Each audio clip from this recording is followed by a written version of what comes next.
espero que no se extienda para terminar. Quería contar dos cosas que el libro me hizo acordar, digamos. Como también Gonzalo, lo que decía Pía, me parece hermoso. Mire, yo escribí un montón de cosas que no las puedo usar ahora, porque, no sé, sería muy patético. Que patética es el tema para mí de Borges. Que en el libro de González aprendí que ese es el tema, lo patético, o sea, por acá me noté una definición posible que me olvidé ahora, pero lo patético, ¿no? Lo patético sería lo inauténtico, me parece. Y lo auténtico sería lo que hacemos por un orden que no es, no sé, que no es cultural, sino que es un orden anterior. Una especie de fuerza anterior a la fuerza cultural. Bueno, yo quiero contar dos cosas que me hizo contar. La primera es cuando hay un capítulo en donde González hace lo que hace todo el libro, que es también traer a colación a un montón de gente que escribió sobre Borges. Por ejemplo, quiero hacer un homenaje acá a María Luisa Bastos, que compiló muchas críticas a Borges en el 60. Y González hace algo que me parece muy genial, que cada vez que la nombra, dice, esto no sería posible si en una nota, por ejemplo, ¿no? El sábado dice de Borges tal cosa, entonces González pone una nota al pie que dice, esto está en el libro de María Luisa Bastos, libro fundamental. Después una cita de Marechal, esto lo encontré en el libro de María Luisa, fundamental. Y al final su libro, González, me parece que con el que más afinidad tiene con el de María Luisa Bastos, que perdonen, ¿no? Yo no tenía ni idea quién era, ustedes la conocían. Es una profesora, por ahí González puede hablar, que compiló todos los textos que había sobre Borges hasta el año 60. Y se consigue un libro muy barato.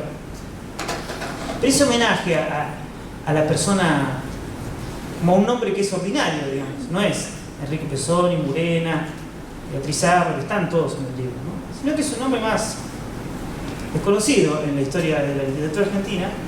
Pero bueno, esperó mucho tiempo y está acá, en este libro, y está muy nombrada. Y las notas al pie son casi todas iguales, eso es muy genial. No sé si las habrán dejado, si el corrector las sacó me parece un error. Pero cada vez que nombraba algo que estaba en ese libro, decía que qué bueno que era el libro de distintas maneras. Bueno, en el texto, en el capítulo que habla de historia de la crítica, lo que dijo la crítica sobre Borges, la crítica posterior al libro de María Luisa Bastos, considero, creo, o ahí, de los 50, 60, donde está Murena, y está Contorno, y está Nicolás Rosa, bueno, y varios más. González recupera una nota al pie de León Rosichner, en texto de León Rosichner sobre Mallea, donde dice que Borges no es tan malo, más o menos dice eso. Y esto sí lo voy a leer, dice, porque atinó, dice Borges no es tan malo, en una nota al pie, o sea, ¿no? En Contorno Borges no está tan presente, y eso es verdad, aunque hay una reseña de la fiesta del monstruo, pero León Rosichner dice, atinó Borges a decir de sí mismo, y cita, mi vida es una imprudencia, una imprudente serie de mezquindades. Quiero que mi vida de escritor sea más digna. Me parecía como algo de la mala fe, ¿no? Como el tema que es un tema de Contorno, como de la mala fe, que Borges tenía cierta conciencia de su mala fe, que era el tema sartreano, uno de los temas sartreanos. Pero a la vez yo recordé, una vez había encontrado yo en el diario La Opinión de 1971 cierta polémica que hubo porque Borges escribió una carta a una especie de ONG que se llamaba Comité por Temas Republicanos, ¿sabes? Muy parecido a lo que existe por ahí ahora, donde se quejaba del posible regreso de Perón, y se veía venir algo Borges, y entonces despotricaba mucho contra el peronismo, y hablaba del aguinaldo, la gente hace esto porque tiene aguinaldo, vacaciones, se reía un poco, ¿no? del peronismo, y entonces le responde el gremio Lucifuerza, sabe, con la solicitada. Hay otro, Enrique Villalobos o algo así, perdón, no me lo acuerdo bien, que escribe un texto llamado Borges y Perón, ahí, que es anterior al de David Viñas tan famoso, y le preguntan a León Rosichner qué opina de eso, de la carta de Borges. Y León Rosichner se lee por teléfono y lo convierte en texto. Y me parece genial lo que dice el señor Rosselló, ¿no? Dice que Borges entrevé la posibilidad revolucionaria del peronismo. Dice algo parecido a Atinó, entrevé, me suena parecido, ¿no? Dice, entrevé que el peronismo puede ser revolucionario. O sea, Rosselló también entrevé, ¿no? O sea, es el apogeo de que casi todos creían en el peronismo. Y Rosselló entrevé, dice que Borges entrevé que el peronismo puede ser revolucionario, pero dice Borges, ahí cita a Borges en esa carta dice, pero pudo haber generado con las masas que estaban tan atentas a él una lógica revolucionaria, que es el mismo argumento que Rosselló, ¿no? Pudo haber hecho todo eso porque tenía la capacidad de generar ahí lazos verdaderos de la relación entre líder y proletariado, entre líder y masas, pero repitió a la oligarquía, dice Borges, en esa carta del 71. Repitió la oligarquía. Entonces fue soberbio, bueno, en fin, utilizó el mando, vasta iconografía, dice, y dice dos cosas hermosas. Y es un amante de los deportes británicos y un culto literario del gaucho, ¿no? Entonces, eso se parece a Borges a la oligarquía, que le gustan los deportes británicos. Eso dice Borges, pero no se parece porque eso me pareció muy lindo, ¿no? El cultor de los deportes británicos y el gaucho. Y eso lo cita León Rosselló. Bueno, esa era una de las cosas que me hizo acordar del libro. Y la otra, para terminar, una que me parece más... No, dos, perdón. Una es que González interrumpió clases de Borges. Eso me lo contaron. Y no me lo contó mucho, me contó eso solo. Y yo pensaba que... Y creo que González Aurel me dijo, bueno, que como era patético interrumpir una clase de Borges, porque él ahora lo pensaba como algo patético. Decía, bueno, estaba Borges ahí, nosotros lo único que hacíamos con Borges era interrumpir. Pero también me parecía bastante heroica esa actitud, ¿no? Porque ahí se deja ver que hay una cuota de patos, de exceso, de inconmensurabilidad de las acciones que hacen que uno, para poder tener una vida revolucionaria, o sea, una vida salvaje, para adelante, también tiene que olvidarse de quién es Borges, o tiene que no haberlo pensado. Si uno se detiene ante Borges, eso puede ser un encanto para mal. Y me parecía interesante pensar que no tener conciencia de quién era Borges era quizá la única forma de tener una vida revolucionaria. Esa escena me parece bastante paradójica. Y entonces también me parece un gesto también bastante interesante a pensar que alguien que interrumpió una clase de Borges pueda a su vez, después 40 años después, 50 años después, escribir un libro así de las características honorables que tiene el libro, ¿no? Con respecto a Borges y a todos los que dijeron algo sobre Borges, que están casi todos puestos acá. Y lo último, y esa es la escena que me parece así realmente patética y trágica, la contó Germán García en una entrevista. Ustedes se acuerdan el sur, el cuento del sur que le tiran migas, está analizado, le tiran migas a Dalman, que está en una especie de barcito en la Drogué, en la zona sur, porque se bajó del tren y se está por ir a su casa a descansar.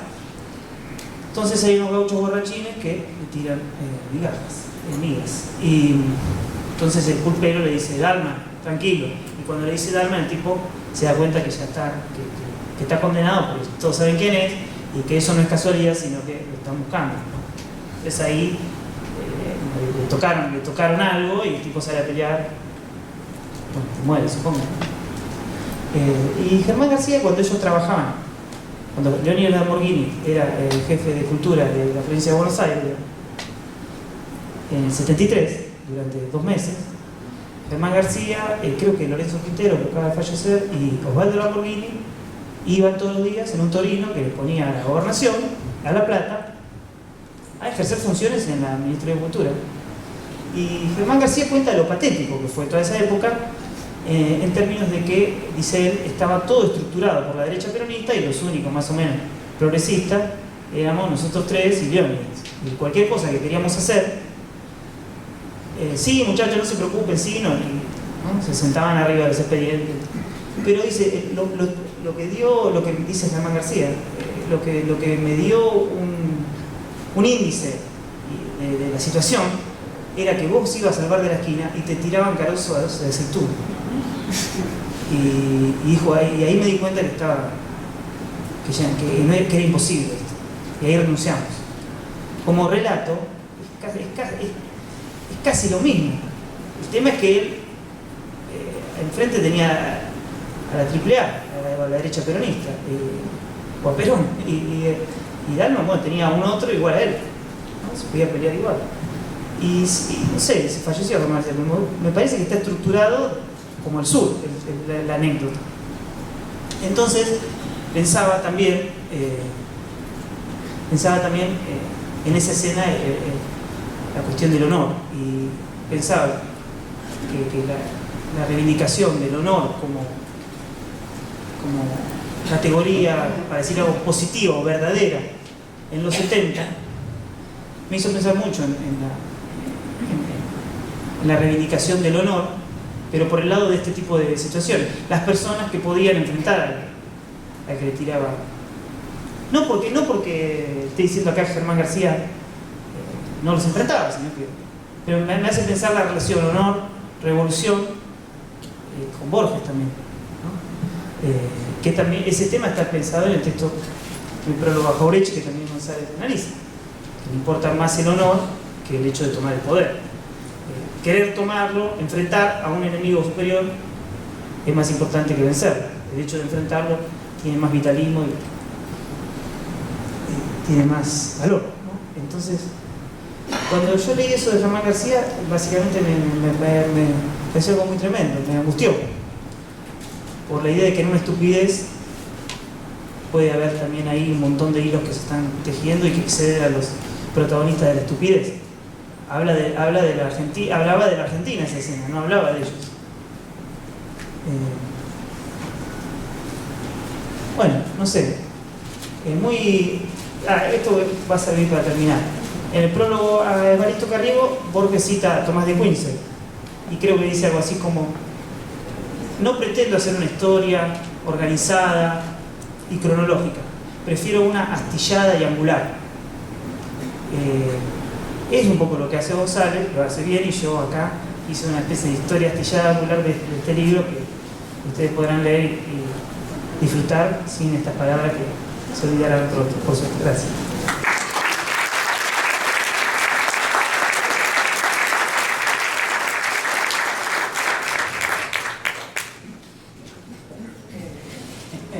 Me dice que es un montón de tiempo. No,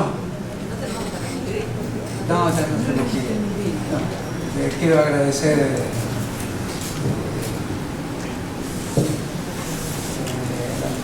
cantidad enorme de amigos que están aquí presentes.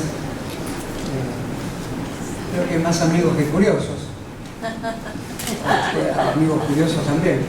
Al revés podía ser algo para pensar, más curiosos que amigos. Los curiosos pueden ser los que tienen más libertad para retirarse, y los amigos que están sosteniendo esta sala hacen honor a sus condiciones vitales y son los que se quedan. Efectivamente se escribió tanto sobre Borges que creo que es un pensamiento de Borges también decir: ¿por qué agregar un eslabón más a la cadena? Es una fórmula de la existencia también. Sabríamos que eso sería un riesgo, una inutilidad o algo que se nos reprocharía de una manera insoportable. Y sin embargo, persistimos en agregar un eslabón más a la cadena.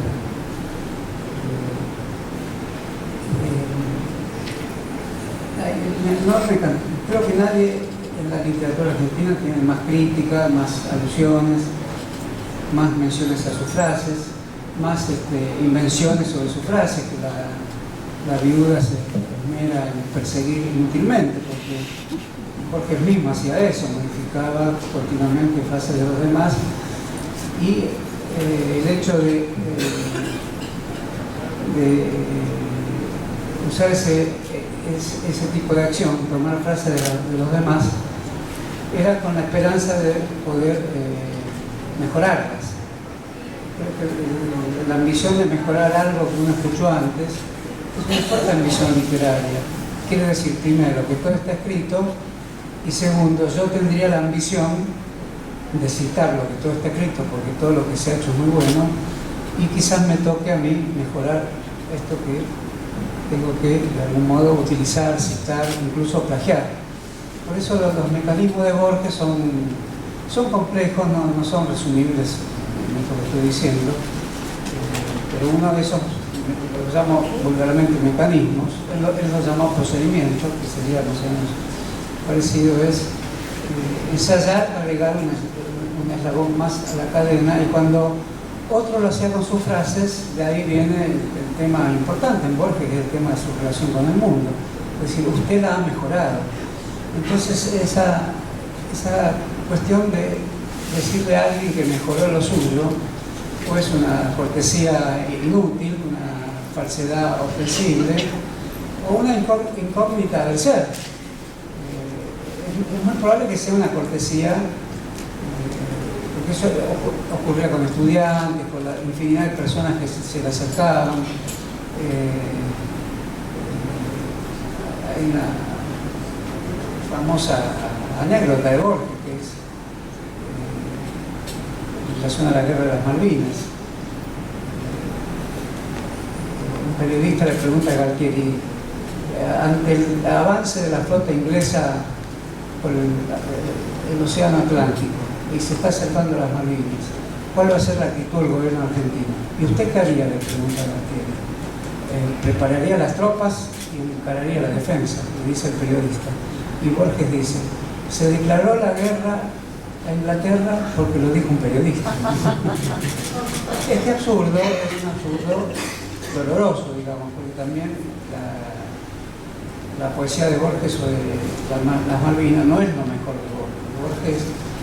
Se puede juzgar a Borges con Borges, es difícil generar una estética para estudiar a Borges, porque Borges es toda una teoría estética no escrita bajo ese nombre. Sobre todo, me parece el libro de Bioy, es una teoría estética, y tan deshilachada que me parece es el intento de Borges de reescribir desde su forma de escucha a Borges, desde una teoría estética un poco absurda, pero en ese absurdo me parece, eso creo, no sé, después podemos discutir, me parece que Borges quiere volver a la naturaleza y sospecha en esas escenas íntimas que todo el lenguaje es artificial. Incluso el de él, que usa los lenguajes artificiales para decir, ojo, esto lo podemos hacer, pero hay que hablar el lenguaje que se habla habitualmente. Si se lo escribe bien, mejor. Me parece que la idea de la naturalidad, de buscar lo natural, es buscar un tipo de habla que finalmente termina resultando tan artificial como resulta tan natural la que él llama artificial. De ahí hay una complicación enorme. El libro de Bioy es así. Es un libro fundamental de la sociabilidad literaria en Argentina, que salió hace 10 años, no muy leído, pero muy estudiado por la vida académica en Argentina. Este no es un libro académico, pero es un libro dispar. Es un libro que intentó citar a todos los que hablaron sobre Borges, en gran parte de memoria, por eso también, porque si hubiera tenido que buscar los libros que leí no hubiera hecho un libro sobre Borges, hubiera estado 20 años. Escribir esto me llevó a recordar, consulté, para recordar mejor, pues consulté a Wikipedia con una regla, digamos, de ética, cómo consultarla, no para buscar algo nuevo, sino para recordar lo que ya sabía. Me parece que es una regla ética mínima, porque si no, me doy cuenta que Wikipedia, aún con sus errores, cuando repite la enciclopedia británica, no lee Wikipedia lo mismo que leyó Borges en ciertos artículos. No en todos, pero tiene esa disparidad tremenda Wikipedia. Entonces lo usé para recordar. Entonces, los autores que cito a veces los tenía a la vista, a veces recordaba haberlo leído. Esa es la particularidad que es lo que se usé la memoria, que es traicionera. Las citas de una manera imprecisa, no como las usa Borges, porque cuando glosa con mucha fidelidad. Yo no lo hice así, pero la verdad es que me doy cuenta que la bibliografía sobre Borges es la historia de la literatura argentina. Por ejemplo, hay un libro de Juan Carlos Teano, que es el que escribe en El cohete a la luna. Es un filósofo interesante. Es uno de los escritores importantes del cohete a la luna. No sé si ustedes lo leen, pero tiene un libro llamado Borges y Viñas. Es un libro de combate. Lo escribió hace muchos años, era más joven, quizás todavía no era el filósofo de lo moral como soy. Y es un libro totalmente a favor de Viñas. Repite un poco, creo que es el último libro que repite los grandes ataques que sufrió Borges a lo largo de los años 30, 40, 50, principalmente Elías Castelnuovo, que fue muy duro con Borges, ¿no? Grupo Boedo. Borges decía: Boedo y Florida es una broma. Para los de Boedo no era una broma, para los de Florida sí era una broma. Y Castelnuovo quiere oponer en serio una estética soviética, digamos, a la quincallería de Borges, al escritor señorito o algo así, lo habla despreciativamente. Con Sábato es otra cosa. Sábato es el gran adversario de Borges, por eso lo de Orlando Barone es importante, porque Orlando Barone lo junta. ¿Qué podría juntar a dos personajes más o menos de la misma edad? Se habían iniciado juntos. Sábato era un físico matemático, creo, y lo acusa a Borges de lo que él mismo era, que escribe con algoritmos, que escribe con reglas de la física, de la geometría, de la matemática.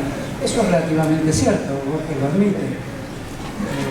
Lo curioso es que Sábato lo acusa de hacer en la literatura lo que Sábato hacía en su profesión de físico. Y esa disputa termina en los 50, con un Sábato condescendiente con el peronismo, con un Borges cada vez más furioso, escribiendo algoritmos. Esa palabra hoy en nosotros es muy habitual, es la acusación básica de Sábato desde los años 30. Usted escribe algoritmos, ¿no? Y lo reviste con una piel suave, sutil de personajes. Pero en realidad todas esas acciones de Borges es muy difícil encontrarse en nuestra literatura, porque tiene un basamento lógico, digamos, muy parecido a lo que Spinoza llama el mode geométrico, o el orden geométrico. Por eso terminé el libro con Diego Tatone. Y Borges dice: ¿cuánto mejor sería Spinoza si el esqueleto interno sobre el cual escribe lo sacara? Porque efectivamente, si uno lee Spinoza, da la impresión que leerlo supone aceptar la idea de la lógica de Spinoza, es decir, el orden demostrativo que se llama orden geométrico. Y Borges tiene algo parecido al orden geométrico. Los orden geométricos son estructuras móviles que inhiben la acción de la conciencia. Borges es una obra absolutamente paralela al ascenso, gloria y caída de la fenomenología, o sea, del existencialismo. Y toda su obra es una obra adversa al existencialismo. Es difícil decir que leyó el existencialismo, pero que lo respiró por todos lados. Eso es una realidad. La expresión patético nace de adjudicarse al existencialismo. A mí me parece injusto, pero nadie se pone a escribir sobre Borges porque Borges le parece injusto, o caprichoso, o arbitrario, o enemigo de todas las cosas a las que uno le gusta. En realidad, toda cuestión con Borges es parecido a un ajuste de cuentas, que es lo que mueve a sus grandes personajes, que son personajes de ajuste de cuentas gratuitos. El hombre de la esquina rosada es un cuento fundamental. Cuando lo escribe lo lee ante el espejo, como eso lo cuenta en su autobiografía. Efectivamente es un cuento que no tiene nada que esté de más y nada que esté de menos, y es la defección del cuchillero, una especie de pulpería prostíbulo. Y el que lo cuenta es el asesino del que obliga a la defección del cuchillero. Años después, lo digo porque aquí se ha mencionado, esa escena es una escena de violencia honorífica, gratuita. Es decir, yo vengo del norte. Las localizaciones de Borges son... Hay muchas localizaciones, pero esta es fundamental, el norte y el sur. No es tanto el oeste y el este, sino el norte y el sur. Yo vengo en el norte. Acá dicen que hay un compadrito que se llama un tal Francisco Reyes, lo que me hicieron el nombre de Esquina Rosada, no me acuerdo de recordar. Es una lucha por la predominancia. Pero esa predominancia no se llama lucha por el poder, se llama lucha por el honor. Y el desafiado era el que tallaba, utiliza una terminología inhabitual en sus cuentos, ¿no? Inhabitual, intenta tomar un supuesto idioma de las orillas que es su máxima invención, digamos. Es lo que dice el Martín Fierro. Martín Fierro es la máxima invención de un idioma que después hablarán los gauchos, no es el idioma del gaucho. Él hace lo mismo con el hombre de la esquina rosada. Y el que se retira diciendo no me voy por cobarde, me voy porque soy valiente, me voy porque no quiero una pelea con vos. Y finalmente el desafiante es asesinado por un partidario desilusionado del jefe. El tema que toma Viñas, entre paréntesis, dediqué bastantes páginas a la secreta influencia de Borges sobre Viñas, que Viñas siempre rechazó. Eso me parece también que pone un nudo más interesante sobre la historia de la literatura argentina, ¿no? Viñas tendía a hablar despectivamente de Borges y encontraba en Walsh la real influencia que Walsh tiene de Borges. Pero como Viñas es borgiano, en Walsh es el encuentro de Viñas y Borges, y por otro lado hay mucho más de Borges de lo que escuchar hablar a Viñas es decir vehemente. Borges tiene un diccionario fijo de palabras, esa es una de ellas, vehemente. Bueno, Rosendo Juárez es el cobarde valiente, digamos, que dice, no es que no te pelee a vos, es el que declina su honor. Me voy porque efectivamente irme y no aceptar tu pelea es un gesto de valentía. Mira, años después, cuando otro cuchillero le va a pedir, joven, le va a pedir consejos a Francisco Suárez, perdón por no decir el nombre real, que lo tengo olvidado, que ya es el custodio del comité radical, ¿no? Esa es su forma del orden, llegó al orden, el tema de Martín Fierro, llegó al Senado, digamos. Le dice, tengo que lavar mi honor, tengo que matar al que se llevó mi mujer, y la alocución de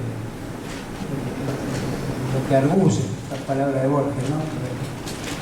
Lo que aduce, esa palabra, porque después de escribir sobre Borges te quedan muchas palabras de Borges que después hay que evitar cuando uno habla.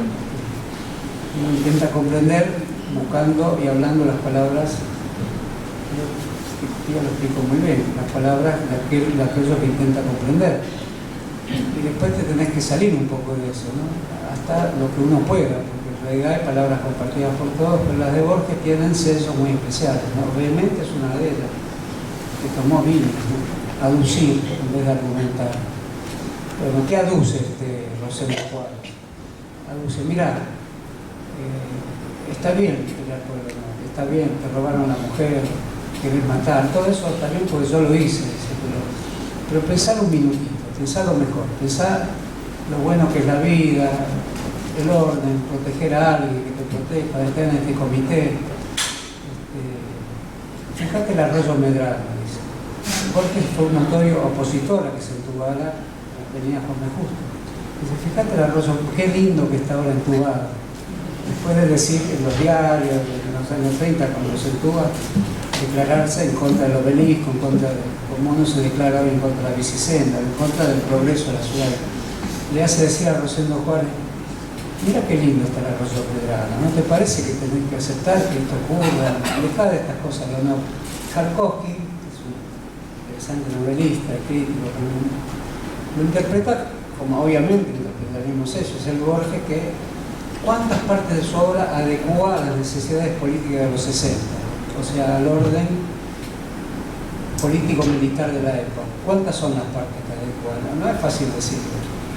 Haciendo el artículo, el ensayo, Una muy evidente que adecuó es decir, canonicemos el Facundo y no el Martín Fierro. Después de escribir él sobre el género gauchesco, quizá una de las mayores obras sobre el género gauchesco. Son 20 páginas definitivas casi, donde no se priva de localizar el Martín Fierro a la altura del uruguayo Lucich, casi lo acusa de plagio a José Hernández. Pero como para él el plagio era el mecanismo real de la cultura, es decir, aquel desafío que nos permite con suerte agregar algo más a lo que ya está escrito. El chiste de él es que no podía decir en su conciencia que no es posible decir cuál era la conciencia real de Borges.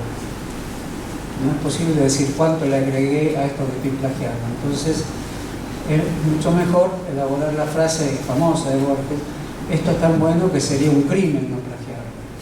Entonces, toda la ironía de Borges, o la risa que provoca Borges, esto está también muy estudiado. El libro de Alan Pauls es muy importante.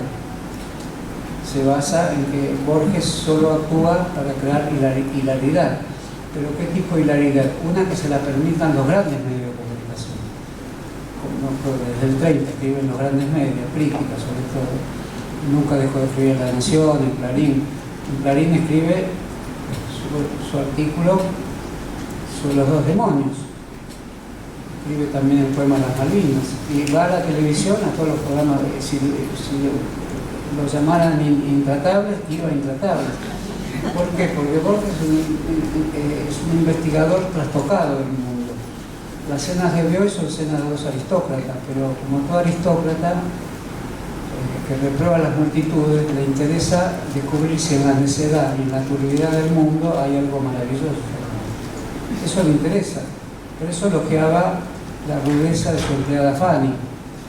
Le ponen ellos, él y la mamá, un hombre inglés, y le escuchan decir barbaridades idiomáticas. A Borges le interesan porque no piensa que el idioma sea la corrección con la que queremos hablar. Piensa del idioma una cosa más salvaje. Y ahí lo bastante inaprensible que es la lógica idiomática de Borges, su lógica argumental, el modo en que sacrifica sus propias convicciones, el modo en que opina de política tan toscamente, el modo en que las más toscas opiniones políticas están casi todas negadas en su obra. Eso llama la atención. Evidentemente, por ejemplo, Vargas Llosa, un tema Vargas Llosa es un buen escritor, lo fue el mejor escritor de sus 2 o 3 primeras novelas. Hoy es un muy buen escritor de la globalización, eso se nota, cuando uno escribe bien, pero para un público que va desde Afganistán a la cordillera de los Andes. Cualquiera lo puede entender bien. Está bien escrito, pero de inteligibilidad absoluta. Todos los personajes últimos de Vargas Llosa son grandes personajes enemigos de lo que él piensa, son personajes nacionalistas, violentos. Copia mucho Borges. Una novela última es el tema del traidor y del héroe en 500 páginas. En Borges tiene 4. Entonces, los breviarios de Borges son todas fórmulas míticas. Por eso pensé, para resumir mucho, pensé que las fórmulas míticas podían servir para, en este momento de tanta penuria que vive el país, que es una penuria que es económica, social, política, una forma que no es fácil de describir, y también es una penuria lingüística, es una penuria en todos los sentidos de la expresión. Cómo definir esto y con qué palabras hacerlo. Y eso de algún modo falta, de ahí la dificultad de construir una gran fuerza que realmente haga resurgir un colectivo social como es el de este país, que está siendo aniquilado no solo por el gobierno, por los medios de comunicación, por la forma en que se habla, la forma en que se escribe. Y no es esta una declaración del habla aristocrática, es para decir también cómo investigar la riqueza que tiene un habla popular, que esa sí es grave si se destruye, esa es lo que gravemente se está destruyendo, o sea, que se está destruyendo gravemente. Me parece que ese es un tema de Borges, cuando hace hablar a sus personajes.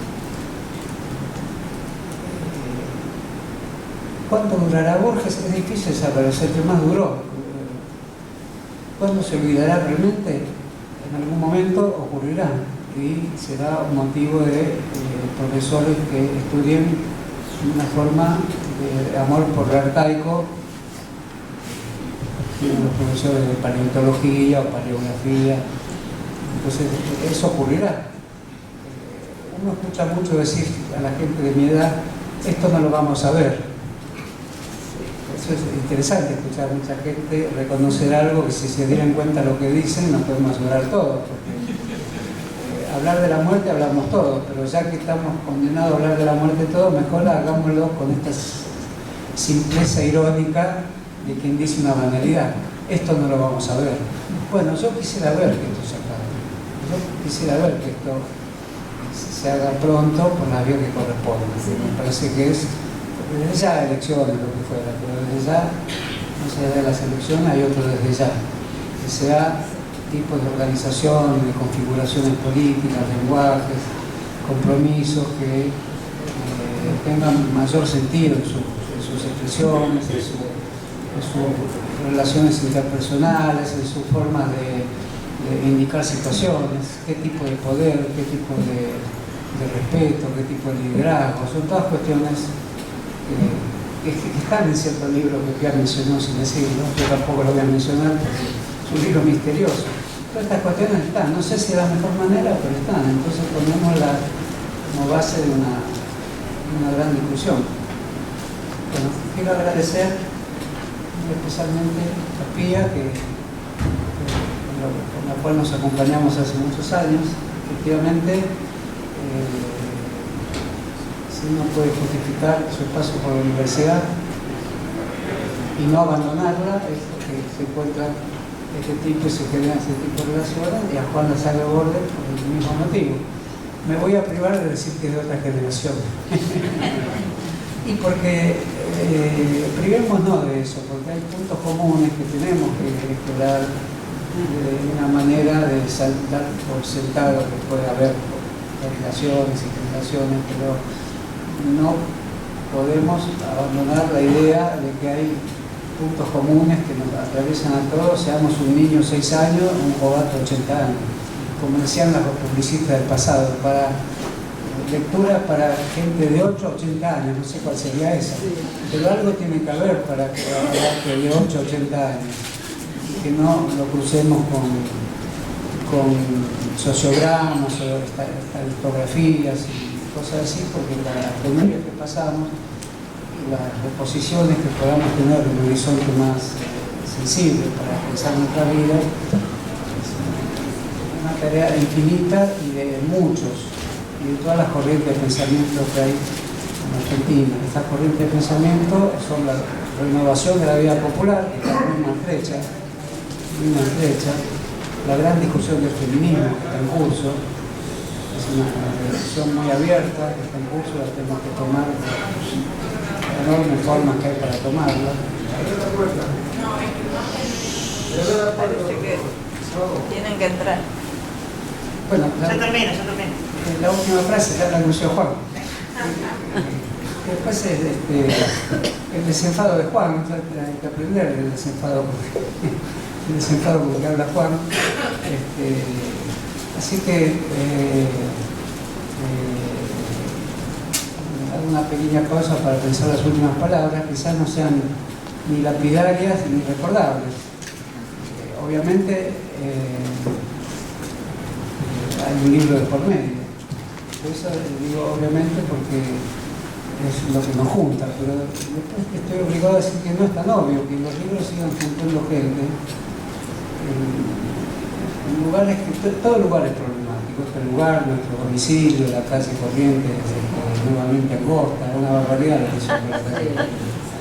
Bueno, festejemos que esto es un gran encuentro a través de un gran y problemático autor argentino, que no es verdad que nos los podamos sacar de encima tan fácilmente. Esa no facilidad es la que creo que quisimos conmemorar aquí. Bueno, muchas gracias a todos.